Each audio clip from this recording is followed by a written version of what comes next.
Hey everyone, and welcome to another episode of The Negotiation. And on today's show, we are speaking with my friend Bay McLaughlin, co-founder, COO, and board member at Brinc.io, an IoT venture capital fund and accelerator program that operates in developing countries. We discuss why Brinc chooses to operate outside the G8 intentionally and how investors they approach to invest in Brinc typically respond to this thesis. We discuss fundraising pros and cons for IoT startups and where the use of funds typically go versus the more traditional SaaS or app startups. We also discuss the archetype of a successful IoT entrepreneur and juxtapose the Eastern European or APAC region founders against their North American counterparts. We also discuss the effects COVID-19 has had on their industry and some really cool IoT tech we can look forward to landing in our lives in the next few years. Enjoy. We are definitely looking at teams and scrutinizing cash flows and looking at the types of teams that might be able to last a little bit longer before their next follow-on, but by no means are going to stop investing. I mean, there's more problems to solve than ever before, and I think that we're truly hardwired believing that entrepreneurship is the biggest catalyst and the biggest tool we can wield to solve the world's challenges. So we're still all in. Home to over 4 billion people, the Asia-Pacific region boasts one of the most powerful consumer markets on the planet. Not only is it home to half the world's under 30 population, but it's also home to more than half the world's internet users. It's a market no globally minded brand should ignore, but entering markets like China is no easy task. Just ask the likes of Microsoft, Google, Uber, and Facebook. Times are changing, and with the right partners, doors are slowly opening as more and more companies find success expanding into the markets of the Middle Kingdom. I myself spent 8 years in China, mostly as a venture capitalist, helping early-stage tech companies enter the Asia-Pacific market successfully. This show is dedicated to uncovering and examining successful China entry and growth strategies by interviewing the people behind those success stories. My name is Todd Embley, and welcome to The Negotiation, brought to you by WPIC Marketing and Technologies. Bay, my old friend, welcome to the show, and thanks for coming on today. Thanks a lot, Todd. Good to be here in the midst of the crazy. Now, you and I go way back. I think I was probably one of the first people to welcome you to Asia and into the startup community landscape through China Accelerator and bringing you in as a mentor. Why don't you give our listeners a bit of your background and what you were doing and have been doing in the APAC region? Sure. So my name is Bay McLaughlin, one of the co-founders at Brinc, but a little bit of the background. Just really quickly, I always like to make sure to give the context that while a lot of people, give them that kind of, I'm a self-made entrepreneur. I come from this, line of, entrepreneurs and all this other stuff. I don't have that background. I came from teachers, military, small town, very the opposite of what you'd expect from kind of tech Silicon Valley entrepreneurship. Did make my way out here after my undergrad and master's. Was fortunate enough to get hired at Apple and then joined a few startups, some won, some lost, kind of went through all the tribulations of the early stages of being in tech in your 20s. Then went back to Apple a second time in San Francisco. Super fortunate. Built a big division for them. Got a lot of great experience. Jumped into kind of the consulting, venture capital world, et cetera, and ended up getting married. And that was the impetus in my late 20s to even think about Asia. Obviously, generally interested, but never would have, packed my bags up out of my very nice, cushy life in San Francisco and moved myself to Asia. But my wife, generally the smarter one of the two of us, had ideas and wanted to move to Asia and have proper, business and career experience in the Asia region. So had the offer to go to Singapore. She was like, I'm not so sure you're going to like that. It's a little bit more for families. Like, I think you're going to like Hong Kong more. She put in for the transfer at her company. We got the green light. And actually, it was probably just about 24 hours from when we got the offer to when we were packing up our bags and getting ready to move. So it was not my idea, but it had the kind of guts and commitment to say, you know what, if my wife believes in it, let's try it. And then the first day I'd ever actually been to Asia in my whole life, I now lived there. So we jumped into the plane and then landed in Hong Kong, as you well know, in HKG, and took that bullet train into what I like to kind of jokingly say is SimCity on steroids for any of those nerd SimCity players back in the day. And then I, lived in Asia for the last 6 years. Now, I know you spent some time with companies like Apple. You worked with the Peter Thiel Foundation. Give us a little history on your tech background before you came out to the APAC region. Sure. So probably, another angle that I'd like to really open up, because I think a lot of people get the kind of conversation around, this, again, self-made entrepreneur, blah, blah, blah, pat yourself on the back. Also, I think for a lot of us that are not engineers by training or personal, skills like that they've learned on their own, I was a business person, sales, marketing, biz dev, et cetera. I have 2 degrees in accounting and didn't really know how to get into tech, but realized I was, super passionate about it. I was lucky enough to pick up a job at Apple during my senior year in college and kept that on through my master's doing just sort of like regional development. They call it the campus rep program. So I oversaw 3 campuses for them when I was 21, 22, and learned that, there was a whole other side to tech, that you didn't have to be an engineer in particular to participate. I, have since taken engineering classes. I've done, basics of kind of web coding, but certainly never enough to remotely call myself technical, although I guess people not in tech, I would be very technical, but not compared to real engineers.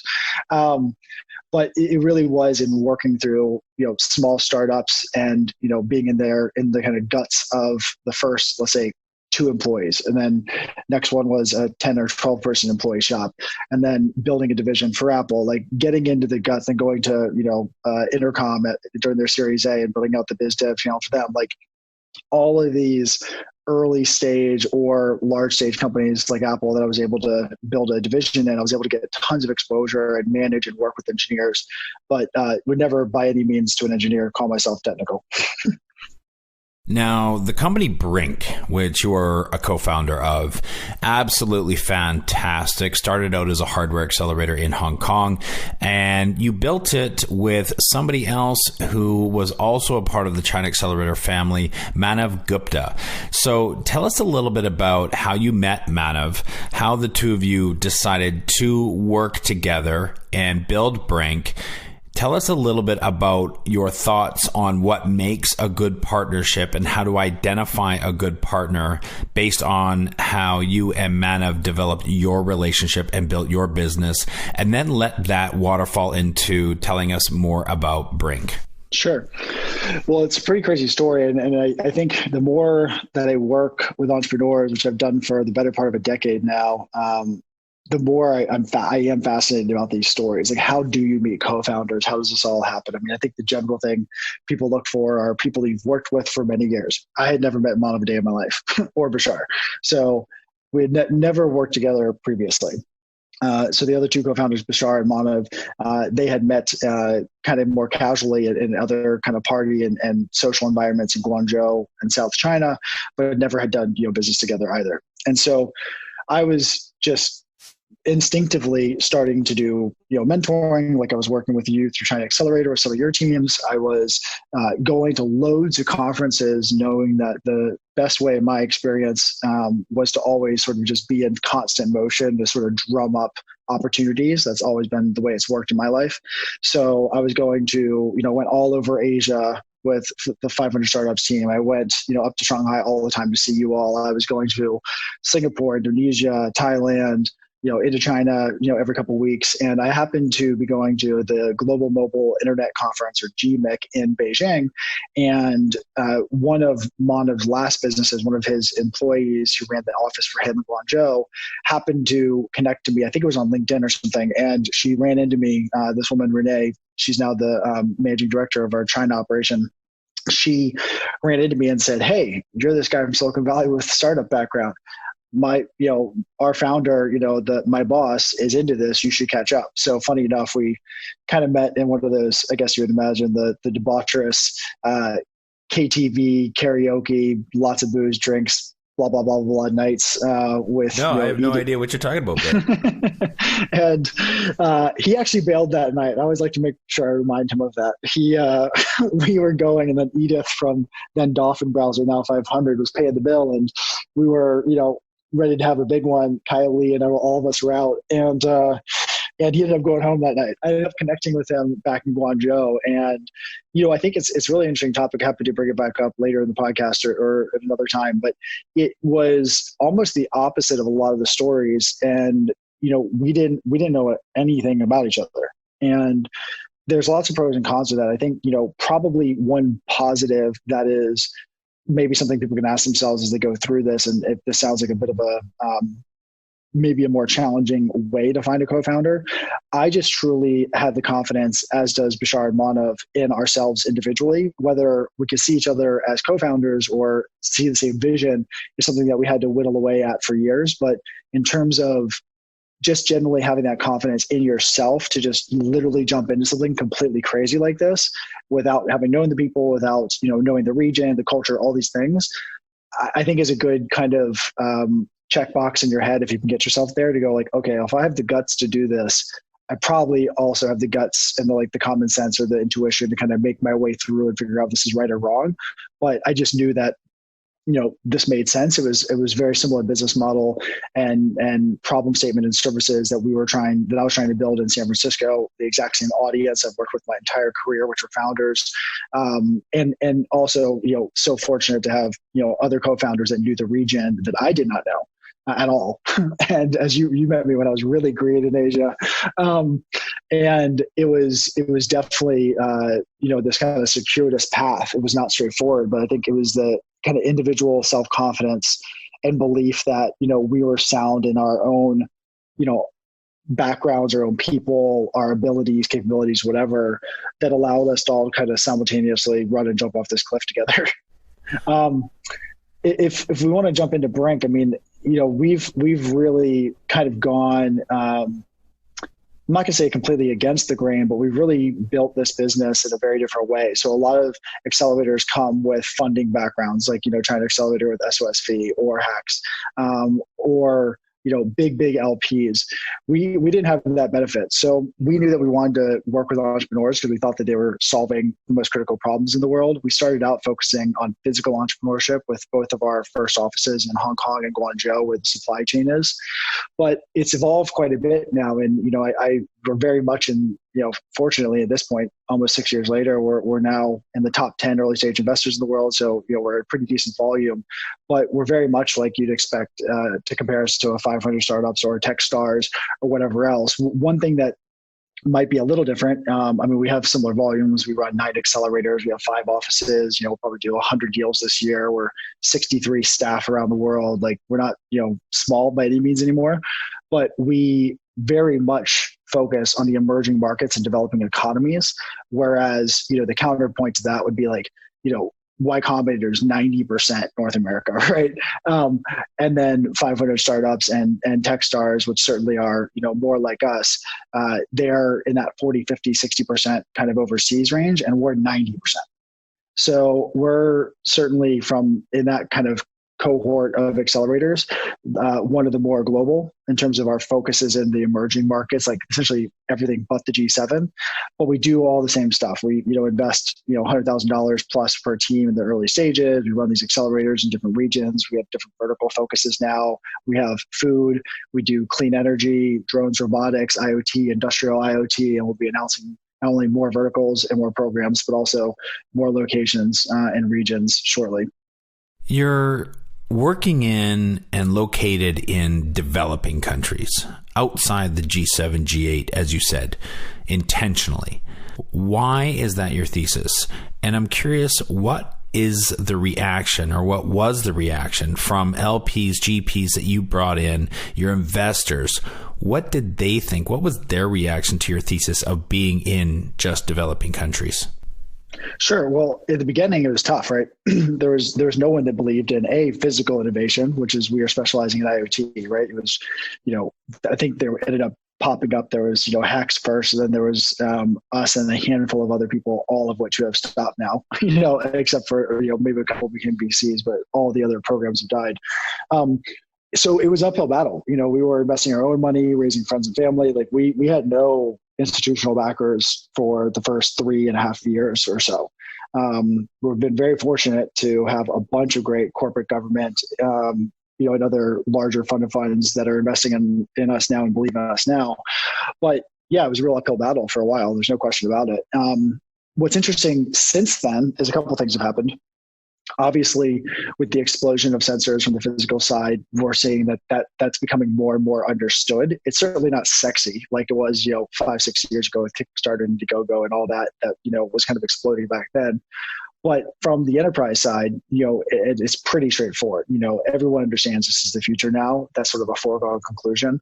5G finally rolling out. So there's sort of like macro stuff that maybe we were a little bit ahead of, but also give us, time to make our mistakes, figure out who we are and get strong in our own way.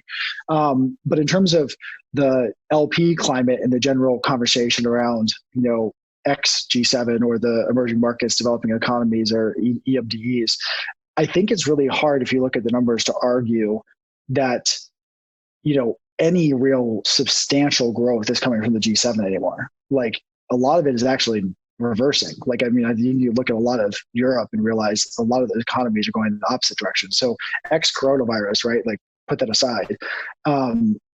All the growth is coming from EMDEs. And if you want to focus more on the impact side, which is, kind of half of our brain, we're always focused on balancing profit and purpose. And it's always really important to recognize, like, if we could fix all the problems in America from, let's just use carbon as an example, you'd only be, essentially solving 14 or 16% of the problem. Like, you have to go work where the populations are. You have to go work where the growth is coming from. And that involves a whole bunch of other challenges, but we're fortunate enough to sort of be oppositely designed or engineered from scratch, being multi-language, multicultural, multiple time zones, which has been a massive challenge in our early days, but now it's just, kind of the fabric of who we are as a business. So kind of digging through these new cultures and the challenges that come with all that, these new economies and things that are, kind of popping up with all their challenges is actually, what we're made of and who we are from day one. So it's a different world. I'm not going to say that it's going to be remotely as big as Silicon Valley and all this other stuff. Like, that's a completely different topic, but it is very much an open conversation. LPs are very interested in open and understand the data. And I think we're going to see more and more and more of this happening. And I think it'll be really interesting to see kind of how the landscape will evolve.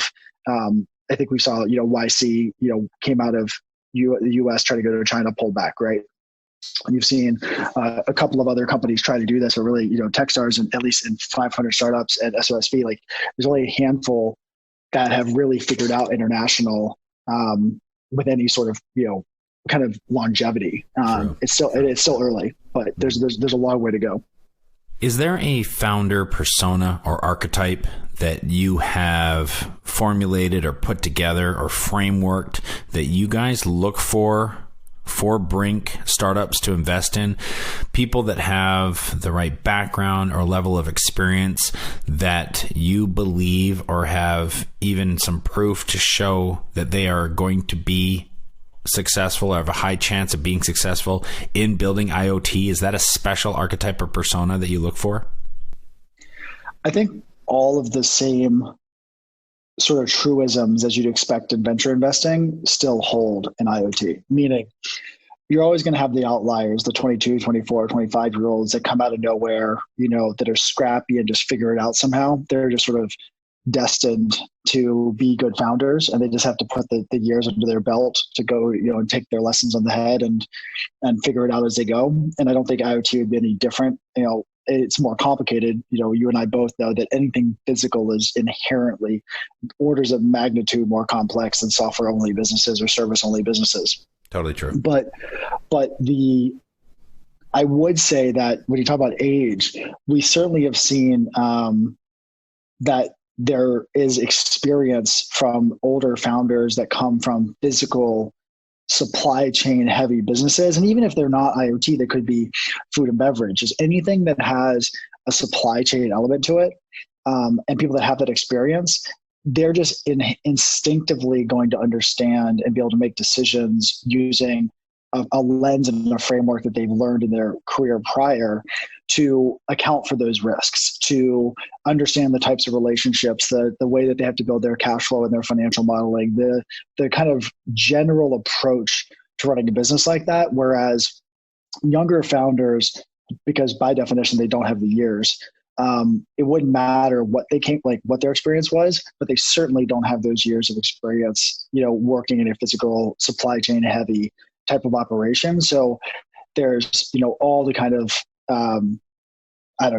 like naivete that comes with growing up in this very Silicon Valley software as a service driven kind of narrative, from the media that we've had, just like a megaphone at the top of a mountain for the last 15 years and like just piling in a single direction. And so we do see a lot of, quote unquote, older entrepreneurs, but it's not just because they're older, they're better. We generally find that the ones that come for the IoT investments that we make, that those that come from that supply chain background, it's just it's not a trump card, but it's a no-brainer, right? You don't have to teach these things. Like they instinctively get all the stuff that you try to explain to a founder that hasn't come from that background, that they challenge probably because, they're hardwired to challenge as founders. That's normal. That's how we all are. But I always like to say, we're challenging physics, right? Like these are the rules of the world, and you are not going to bend the global supply chain, as we can now see with, COVID-19. You can definitely tell that like these are rigid. Just because you're America doesn't mean you get what you want when you want it. It's a supply chain. Like it is not flexible.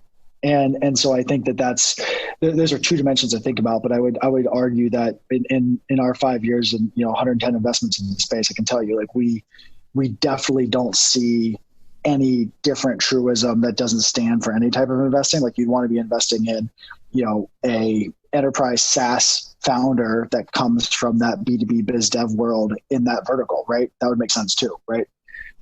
So yeah, I don't think it's necessarily specialized for IoT. Any notable differences between the Eastern European or Asian or Eastern Asian startup founders and entrepreneurs versus the North American ones? Yeah, tons. That's probably its own entire podcast. Okay, possibly. Try to shave it down a little bit. Yeah, no, I mean, I think this is probably, you would know this in a way that, I've only, experienced in my 30s, but even though I had traveled and I surfed and I studied abroad and whatever else, like I go places, it's not the same, right? Like when you go work and live somewhere in another culture, or you're investing and building businesses with people from other cultures, I think that's pretty much only when you really can understand like how different it really is.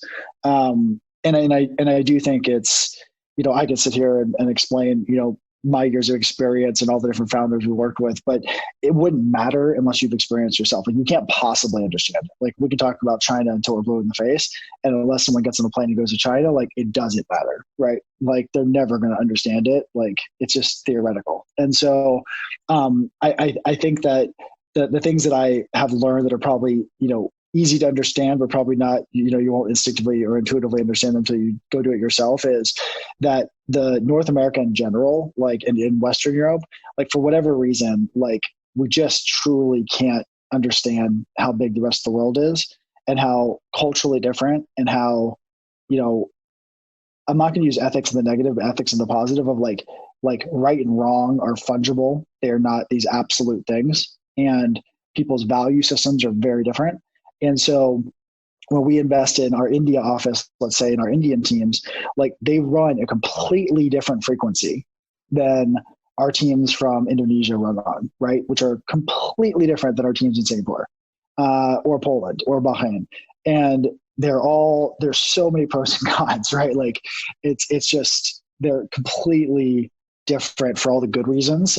It does make it challenging in terms of how you design your support services, and how you build an ecosystem around them, which has to be somewhat specific to the location and the culture and all that.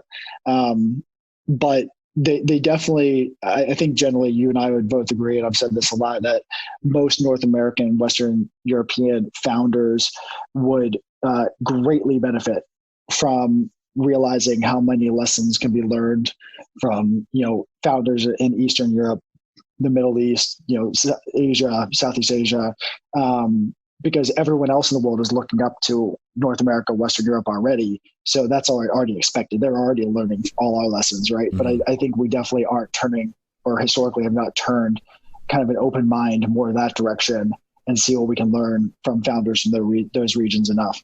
I want to ask you about investment for IoT. When entrepreneurs, founders, startups in the IoT world are raising money, are they raising different amounts for different reasons? Are they targeting a different kind of investor? And are they using the money for different things when it comes to IoT versus something like SaaS or other kind of software startups?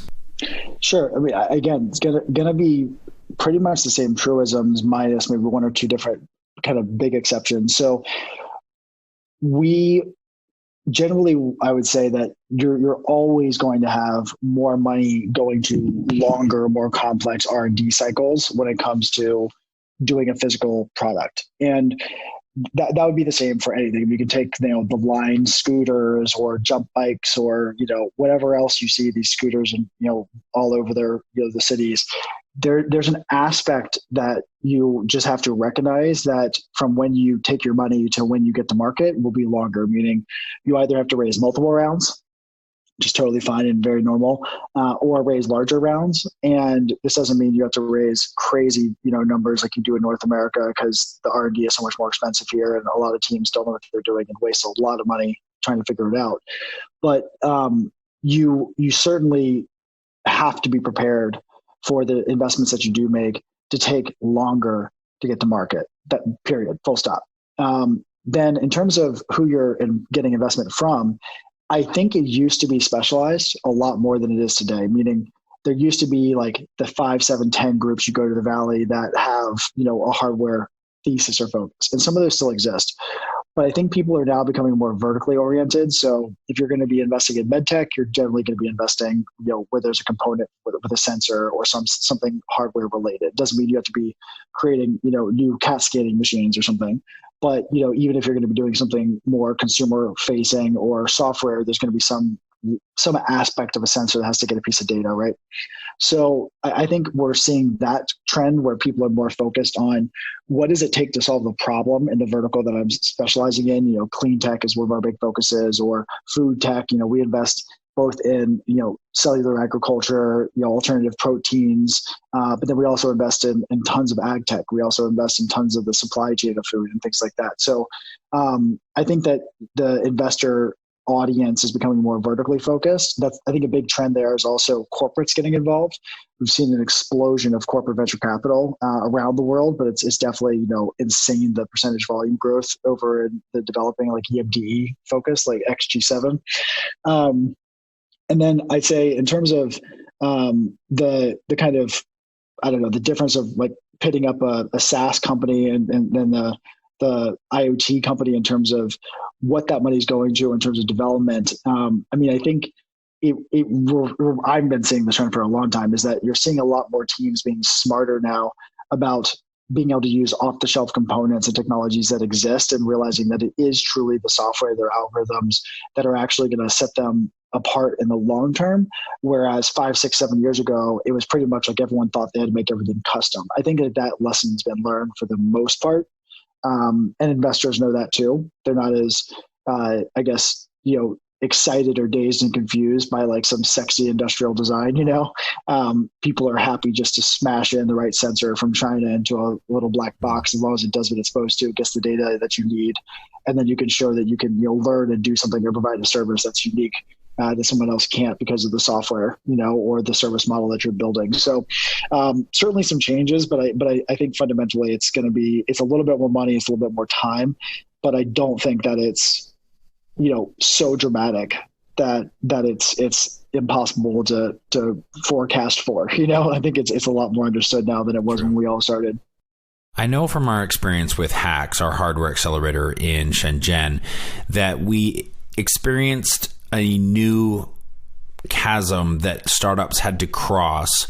Once they had got to a certain point, they had done their Kickstarter, they had had a successful Kickstarter, but then Pinocchio needed to turn into a real boy and needed to turn into a real company. They needed to get on the shelves of the Best Buys and Targets and Walmarts, and usually they were going, B2B, sometimes going B2C. Obviously, there's a line there. how do you find companies in the IoT world? What is it like for them to go from successful prototype, successful Kickstarter or Indiegogo to becoming a real company? What does that path look like? Well, I think you have to draw the line you were just touching on, which is the difference of consumer and enterprise. So we started out mainly focused on consumer. Like I think a lot of us got excited about that trend, 5, 6, 7 years ago. And I think, we're 80% enterprise now. And it doesn't mean that we say no to consumer or we don't take consumer technologies and they port themselves over to enterprise, or enterprise that then can become more consumer oriented. I think those lines get blurred a little bit over time. But ultimately, I think that the most important differentiating factor that we've ever seen are the teams that realize that they are going to have to weather storms. And, it's interesting now with the virus that you see all these people like going through these massive shock waves of like, oh shit, like what happens when all I do is lose money professionally at the, for the sake of market share, like as software companies have sort of, and venture capitals have kind of dictated the last 15 years. And I think what we generally we've seen in our portfolio are the teams that are longer term oriented. They're looking at horizons, 3, 5, 7 years ahead. Don't really care about what the kind of short term market is doing. They're very bottom line oriented. They're very conscious of cost. They, very much understand, their audience and are happy to focus on a niche and not try to, follow the whims of every angel or institutional investor based on what they think they should be doing. They just are really kind of plodding along methodically and being very, bottom line, old school focused, right? The basics of business that really is going to be, whether it helps you pop today or weather a storm like this that gives you a huge leap up later, or whether it takes you 2 to 3 or 4 or 5 years longer than it would have for these other kind of more boom and bust investments where they give you tons of money and you burn it all up really, really fast. And maybe it works, maybe it doesn't, but you fundamentally have a business model that's not sustainable in any sort of volatility. It's actually not sustainable anyhow, but and definitely when it comes to a market like this. I think that's the difference. I mean, I think if you focus on just consumer and you're talking about big box stores, certainly any consumer startup that is going into a large vertical like fitness or anything where there are big incumbent players and you don't have just absolutely crazy capital to burn on acquiring users and market share and marketing, like you're done. Like that's the slowest, most painful forever burn that there'll ever be. So if you're going into that world, like you better raise a bunch of cash because your incumbents just have endless money to defend themselves with, and it's just so challenging. And then on the other side, in the enterprise world, I always kind of make this joke that we always talk about in the States, you have the Fortune 500 or Fortune 1000 or whatever. I mean, think about the scale difference. Like I look at a startup and I'm like, cool. What's your end game, right? You want to exit for like, probabilistically under $250 million. It's like, 90% plus of teams exit for that. It's like almost no one exits for more, right? Then you look at that and you're like, okay, how many companies on earth, in the Fortune 10,000 or Fortune 50,000 that you've never heard of have 10, 15, 20, 25 million, 30, $50 million, whatever it is in free cash flow or $100 million in a year. So many you've never heard of all over the damn world. They're everywhere. And so you don't need to care, right? Like you just need to stay focused and do your work, satisfy that vertical customer demand. And in almost any small, teeny slice of the enterprise world, there's more money than you could ever need. And obviously you can grow from there. But I think it is when teams try to tackle everything for everyone, a lot of that is pressure from investors or, the media or not having experience on how critical focus is, because in hardware, you don't get to pivot, nearly as fast, if ever, like you do in software. And then on the consumer side, I think it was a bit of this fallacy of like, you can be this Kickstarter hero and, enter a saturated market with a better product and consumers are going to like somehow give you enough firepower to like take on the biggest consumer electronics companies in the world. I think we've seen that's almost never worked, right? There might be a handful ever. So I think there's two different like ways to look at it, but I still think that the fundamentals and the people that just stay tried and true to what they're doing. Even if it's super unsexy, no one cares about the market. It's probably even better if no one's looking. You don't, jump at the whim of investors and what they think is cool and what you should be doing now. And you focus on companies, for a company that can make money, that can survive even when investors lose interest or you have a downturn like there is now. I think all of that, will put most people in a really good position. And if you're a consumer, I actually don't have any data that shows me that you can do anything other than raise a crap ton of cash. Like, I don't think it's possible. If you want to be a big boy, like you said, if you're talking about just making a lifestyle business, tons of ways to make like e-com, like Amazon type businesses in hardware and make good, like millions of dollars type of money. But you're not going to ever be a big dog, right? And that's also fine. But that you can't really do it just by scrapping together, the kind of like whatever self-funded, bootstrapped, consumer sales driven growth. Like that's pretty unrealistic. The end game for most VCs, traditional VCs, is that liquidity event, the IPO, the acquisition. And we know that historically, data shows us that this is typically somewhere between 7 to 10 years in the life cycle of a startup. Is it the same for the world of IoT? Well, you're seeing it actually be pushed back really far. So now you're saying the average is creeping up to 10 and 12 years. And, there's a lot of conversations or reasons why that's the case. But I actually don't think that there's any good reason that a business that is trying to go after being a market leader would get out earlier, because their goal, if their goal is to dominate an entire market, you need to give yourself the time.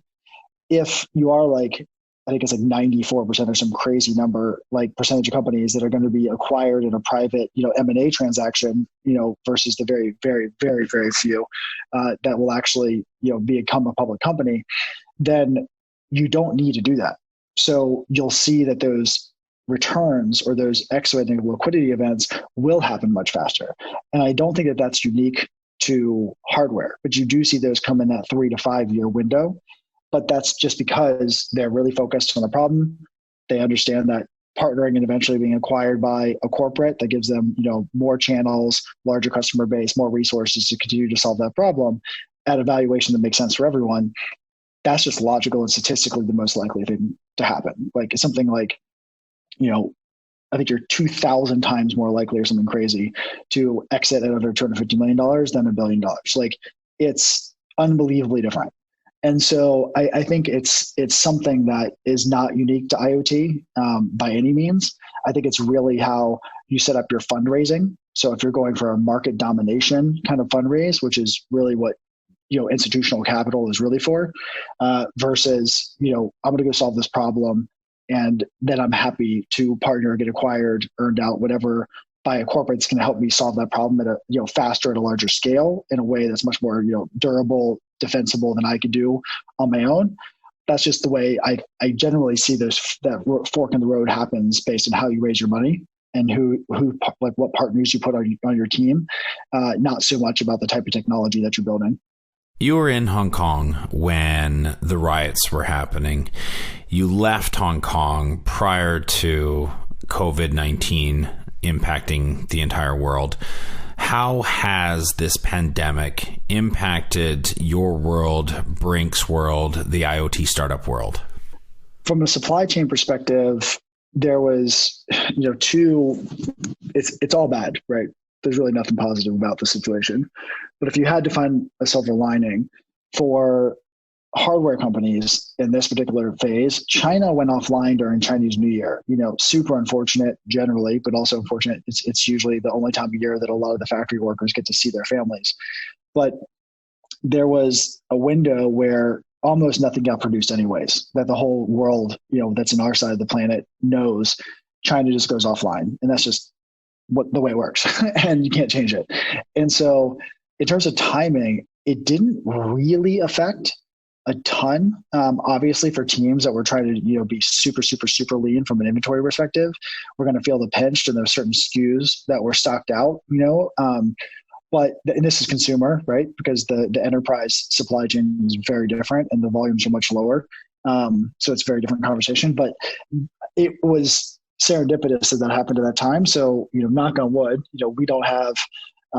we haven't seen any, business level disruptions in terms of supply chain. It's all back online.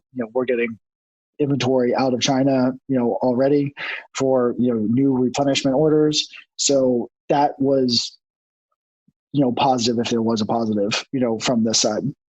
From the investment side of the world, I mean, there's no question that everyone should be bracing for impact. And in a lot of ways, I think we're fortunate enough because we have invested, we started out as investing in physical innovation exclusively, and now have evolved to, biology and software and other areas as well. But this is a really good lesson, I think, for companies that'll really kind of shine a bright light on what we talked about earlier, which is what type of business model are you in? Are you a get funded to the gills, burn cash to build market share type of business, or had you been confused about your business model and you didn't raise enough to actually give yourself the runway to become profitable or break even? Because it's very hard, and you probably read this too, but it's very hard to thread that needle, if not impossible. Like, you need to pick a business model.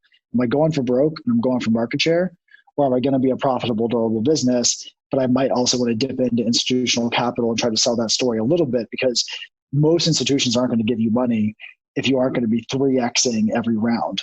This is just the basic math of returning on a venture capital fund. So it's I think really going to be an eye-opening experience for everyone in terms of, do they have alignment with their LPs?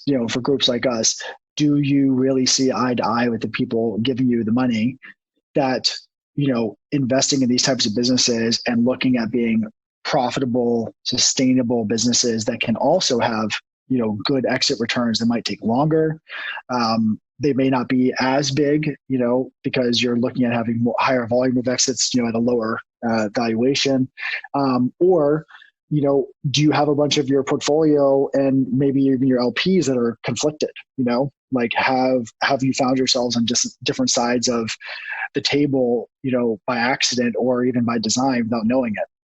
And so I think that's the thing that I'm the most interested in. I mean, everyone will weather the storm. And as we keep saying internally to our staff and also our founders, is just like anything else, there'll be a moment in time where, this is behind us. There'll be a moment where this is truly over.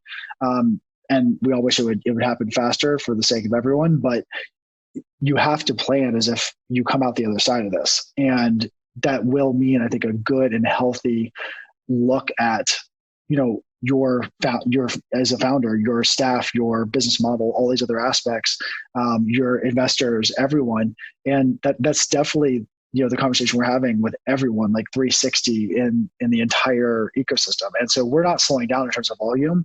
I think early stage investors like ourselves, we're the bottom of the funnel, right? Like, we build the foundation for all this. So all the other, larger accelerators or institutions, feed off the system like us, right? So if we massively slow down, I think that would be problematic. We're not going to slow down, and we don't see anyone else in our industry, like YC, Techstars 500, anyone else slowing down.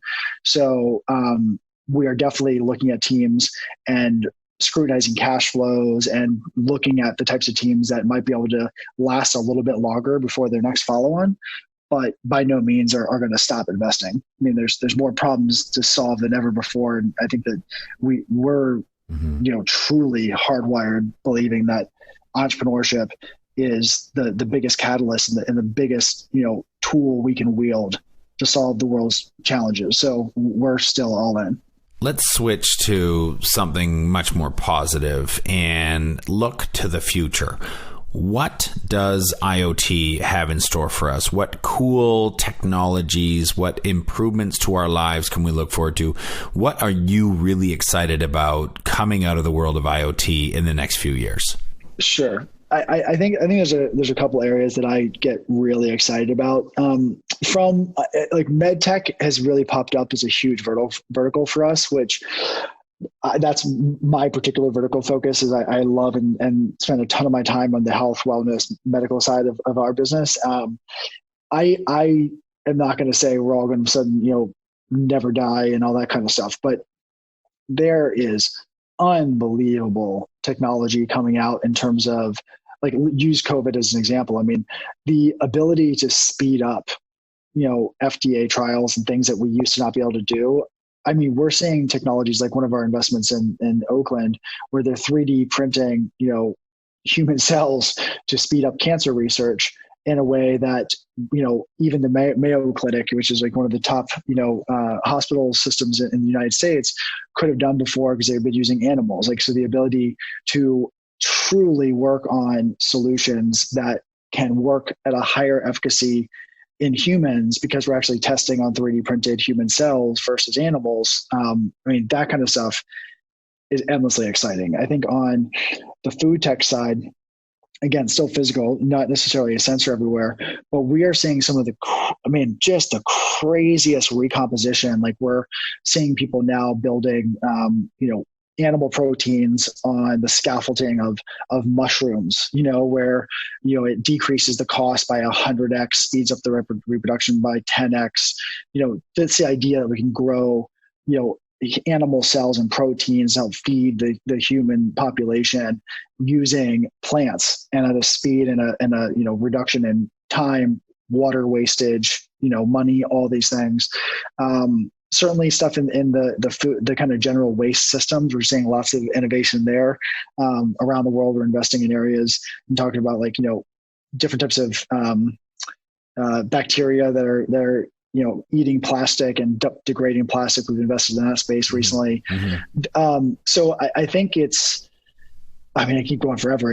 I feel super fortunate. I'm sure you did too. Like, this is one of the biggest benefits of my career. I get to look at thousands, literally, like, it takes a lot of time, but thousands of new ideas every single year. And it really is inspiring. I mean, we know most of these teams will never get to a huge commercial scale, but just recognizing that we get applications from 92 countries from around the world, and we've invested in 34 countries already. Like, there are people working in every corner of Earth to solve incredibly important human challenges. And it is absolutely inspiring. Like, there's nothing but excitement in terms of, in our business, even though we know that we won't solve all of them. I mean, it's good to know that there are people really working on these problems, and people are passionate enough to sacrifice better jobs, more cushy lifestyles, to work their butts off to try to solve these problems for all of us. I think I speak for both of us when I say that we are blessed and grateful to be able to play in the big sandbox that is innovation and technology in the world of startups these days. Bay, one last question. What is your best piece of advice to startups or brands or corporations looking to do business in the APAC region? It was always, from day one, and will continue to be, that you have to go put boots in the ground. You cannot read a book, listen to a podcast, watch a video, and expect that you're going to A, understand, but B, really have the respect of people to get work done there. I mean, you can scrape at the surface, but I've never met a person, and this includes like the biggest dog VCs, the governments, the corporates, like everyone, doesn't matter, what brand you're touting, that just magically shows up in Asia and anyone gives a crap. Like, I think it is, every business is relationship oriented, but I think in Asia more than anywhere in the world is, they just know what they've got going on. They don't really need anyone else. Like, they're very self-sufficient. They own the entire supply chain. All the growth is coming from there. If you look at, new IP, you look at like innovation, like, it's just incredible. And I think that the biggest kind of fallacy that I see is that because you're important in Europe or the US, that, it matters over there. I mean, certainly there's a cachet to being from Silicon Valley or, from some of the big tech companies or finance companies or whatever else. But other than that, I think you really just have to go. And I think that's one of the things I've seen a lot of people that I've met make the mistake of, like, sending that one foot soldier, once every 6 months, or the CEO pops in once a year and expects like that's going to do anything. And I feel fortunate being naive enough to, just jump on a plane with my wife and just wholesale move my life and just show up, because I think I probably would have justified some, more tactful plan that would have been a lot less effective than just jumping on a plane, one-way ticket, and moving my life there. So I don't think there's any way you can really fake it. And that's probably my best advice is if you think it's of any interest whatsoever, just take the medicine, bite the bullet, get on the plane, go. You can always come home, but you're not going to outsource learning. I think we all know that in Silicon Valley. It's one of the earliest lessons is you have to go learn this stuff yourself. So if it's important, move your CEO. If it's important, move your COO, like the co-founders of Airbnb. They sent with their co-founders to be in China, for months and months and months of every single year. Like there isn't any other real way, in my opinion, to do it. Bay, it has been an absolute pleasure to know you and get to know you more over the last 6 years.